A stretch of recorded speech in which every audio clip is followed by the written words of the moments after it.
Bonjour à tous et à toutes. Je parle très souvent sur ma chaîne de transgénérationnel, d'ancêtres, de psychogénéalogie. Et aujourd'hui, je vais dédier un épisode sur ça. Est-ce que tu savais qu'on pouvait ressentir les blessures émotionnelles ou avoir des symptômes de stress post-traumatique sans avoir été soi-même exposé à un événement traumatique? Je suis Zénab, coach thérapeute dans le trauma transgénérationnel et facilitatrice de Breathwork. Aujourd'hui, je vais t'inviter à plonger dans le trauma transgénérationnel, car oui, tu peux cliniquement présenter des signes de stress post-traumatique sans avoir toi-même vécu un traumatisme. Le trauma transgénérationnel, c'est un phénomène qui révèle comment des événements traumatiques vécus par nos ancêtres peuvent influencer et modeler nos vies actuelles, souvent sans que nous en soyons conscients. Ça peut paraître dingue, mais c'est le cas. Tu peux donc être déclenché de manière très différente sans que tu comprennes le sens. C'est l'exemple, par exemple, des dates d'anniversaire et ce que je vois le plus fréquent et ce qui arrive le plus fréquemment.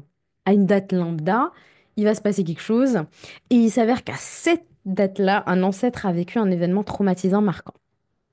Le trauma transgénérationnel nous invite à explorer l'idée que nos douleurs, nos peurs et certains de nos blocages, donc c'est pas toutes nos peurs, etc., c'est certaines douleurs, certaines peurs, certains blocages, ne sont pas toujours le résultat de notre propre vécu, mais peuvent être profondément enracinés dans des générations qui nous ont précédés, papa, maman, papy, mamie, etc. Qu'est-ce que le trauma transgénérationnel? Le trauma transgénérationnel fait référence à l'idée que les traumatismes vécus par une personne peuvent être transmis à ses descendants et ça va affecter ainsi leur comportement, leurs croyances et même leur santé physique ou mentale. Les expériences traumatiques vécues par nos parents, grands-parents, arrière-grands-parents, etc., peuvent influencer la manière dont nous allons réagir émotionnellement, psychologiquement et même physiquement. Et ces traumatismes vont se transmettre de manière invisible et ça va se manifester de différentes manières. Croyances limitantes, peur, phobie inexpliquées, des modes de survie qui sont hérités de nos ancêtres, la répétition de schémas destructeurs, des émotions refoulées, une profonde tristesse intérieure et on ne sait pas d'où ça vient, un sentiment d'injustice constant, des difficultés relationnelles, etc., etc. L'approche transgénérationnelle est pour moi cruciale dans la guérison de l'individu, car c'est grâce à ça également qu'on va découvrir et pacifier des racines profondes de l'histoire familiale. Néanmoins, dans ma façon de travailler, l'approche transgénérationnelle vient en complément. En général, quand il y a du transgénérationnel, il y a du trauma d'enfance. Très souvent, c'est corrélé. OK? Donc, je ne me base pas que sur l'analyse transgénérationnelle, mais l'analyse transgénérationnelle fait partie de l'ensemble de mon suivi avec mes clients.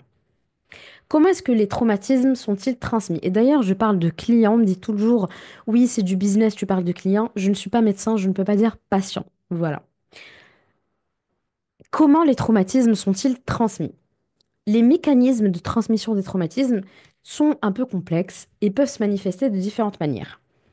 Je vais m'attarder sur trois transmissions possibles: génétique, comportementale et psychologique. On va s'intéresser tout d'abord à la transmission génétique que je trouve absolument vraiment fascinant. Ça me fascine tellement si vous savez. La recherche sur le trauma transgénérationnel va donc résider dans l'étude épigénétique qui va explorer comment l'environnement et les expériences vécues peuvent influencer l'expression de tes gènes. L'étude numéro un est une étude qui a été menée par le docteur Yehuda, qui est directrice du Center for Studying Anxiety and Traumatic Stress au Mont Sinai Medical Center de New York. Et ça a montré que les descendants des survivants de la Shoah pouvaient présenter des changements épigénétiques similaires à ceux observés chez les survivants eux-mêmes. C'est vraiment une étude pionnière sur les descendants des survivants de la Shoah d'ailleurs, qui est très très connue. Et ces changements affectent l'expression de gènes liés à la gestion de stress, notamment les gènes des récepteurs aux glucocorticoïdes qui régulent la réponse au stress par exemple. De plus, les enfants des survivants ont montré des niveaux anormalement bas de ces récepteurs, ce qui les rend plus vulnérables aux troubles liés au stress post-traumatique, l'anxiété, la dépression et le stress chronique notamment. Cette étude a apporté des preuves solides que des expériences traumatiques vécues par une génération peuvent affecter non seulement la génération suivante dans l'expérience qui a été faite, mais aussi plusieurs générations plus tard, en modifiant l'expression de leur gène. Ok.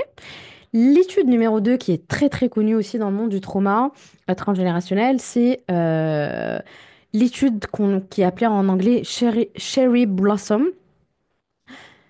La recherche a utilisé des souris. Je suis absolument contre les recherches faites sur les animaux, mais la recherche a été faite et je la partage quand même. Et la recherche a été faite avec une odeur spécifique qui est la fleur de cerisier, d'où le nom Cherry Blossom. Les chercheurs ont exposé des souris mâles à une odeur de fleur de cerisier, qui a un composé chimique qui est appelé acétophénone. Et à chaque fois que les souris sentaient cette odeur-là, elles recevaient une légère décharge électrique sur leurs pattes. Donc ça a entraîné une réponse de peur conditionnée. Les souris associaient donc l'odeur de la fleur de cerisier à une menace, qui était la décharge électrique. Les souris mâles conditionnées ont ensuite été accouplées avec des femelles et leur progéniture, ainsi que les générations suivantes, n'ont jamais été exposées à l'odeur de fleur de cerisier ni à la décharge électrique, donc ni au traumatisme associé. Et pourtant, voici ce qui a été observé. Quand les descendants étaient exposés à l'odeur, donc juste une odeur de fleurs de cerisier, ils montraient des signes de peur accrus, donc un gel sur place, donc une réaction de freeze qui est typique chez les souris. Leurs cerveaux m'ont montré une sensibilité accrue dans les régions associées à la détection de cette odeur, notamment dans les récepteurs olfactifs liés à l'acétophénone, absolument incroyable. Et ces effets étaient observés chez la troisième génération, ce qui prouve que l'information liée à l'odeur de la fleur de cerisier et à la peur était transmise au-delà d'une seule génération. Il y a plusieurs autres études scientifiques qui ont été faites sur le sujet, donc sur l'épigénétique. Voilà, que je te laisse un petit peu voir. On va pas parler de tout ça pour que l'épisode reste digeste pour toi. Donc, on a parlé de la transmission via l'épigénétique. Là, je vais te parler de la transmission via la transmission comportementale. Les parents, les grands-parents, les ancêtres peuvent inconsciemment transmettre leurs peurs, leurs habitudes, leurs comportements à leurs descendants. Cela peut se produire à travers l'éducation, à travers des valeurs inculquées, à travers certaines superstitions, par exemple, ou à partir de la manière dont les parents vont gérer leurs relations, leurs émotions. Je vais te donner voilà, quelques exemples, ça sera un peu plus clair pour toi. Par exemple, un enfant qui a été élevé dans un environnement qui est marqué par la violence ou la peur de l'abandon peut reproduire ce modèle dans ses propres relations, amicales ou amoureuses, par exemple. Un parent qui a subi la guerre, qui a subi de la famine, peut manifester une hypervigilance ou un comportement anxieux face à la sécurité alimentaire ou financière que l'enfant peut internaliser et reproduire de manière inconsciente. Si les parents évitent d'exprimer leurs émotions, donc ils refoulent la tristesse, la peur ou peu importe, les enfants, en voyant le comportement de leurs parents, peuvent internaliser cette répression comme étant une norme et vont adopter eux-mêmes une attitude distance ou contrôlée de leurs émotions. Et un dernier exemple, les parents traumatisés peuvent développer des comportements de protection excessive, donc surprotection, ou des routines ultra rigides sur leurs enfants pour éviter de revivre un danger, parce que leur trauma n'a pas été absorbé, n'a pas été guéri, et ces attitudes sont souvent reprises par les enfants. Le troisième type de transmission, qui est assez proche de la transmission comportementale, c'est la transmission psychologique. Les traumatismes sont souvent hérités sous forme de schémas de pensée, d'attitudes émotionnelles ou de croyances limitantes. Si une génération a vécu une guerre, une famine ou un traumatisme profond, elle peut transmettre une vision du monde qui est basée sur la peur, sur la méfiance ou sur un sentiment de manquer, par exemple. Et les descendants vont ainsi recevoir des messages indirects comme on ne peut pas faire confiance aux étrangers, le monde est dangereux, on doit se battre pour survivre. Ces croyances peuvent façonner la façon dont les descendants aperçoivent le monde extérieur et comment ils se comportent face à ce monde extérieur. En cas d'abus ou de viol, par exemple, il peut y avoir un sentiment de honte qui est internalisé ou d'impuissance qui va s'enraciner de manière très secrète et insidieuse dans les générations suivantes. En cas d'exil ou de migration forcée, les enfants peuvent développer une peur du rejet, une difficulté à affirmer leur identité, par exemple. Ok, donc ça, c'est quelques exemples que je vous ai donnés. Là, je vais continuer à vous donner des exemples en vous parlant de quel type de traumatismes peuvent être transmis. Et vous allez voir, il peut y en avoir tellement, tellement, tellement. Mais je vais quand même vous donner certains exemples. Ce qui revient le plus souvent et ce qui est quand même assez connu, les guerres, les conflits. Les expériences vécues pendant la guerre, les exils, les déplacements forcés peuvent, j'ai même pas envie de dire peuvent, elles affectent profondément la psychologie des générations qui ont vécu tout ça et les générations suivantes.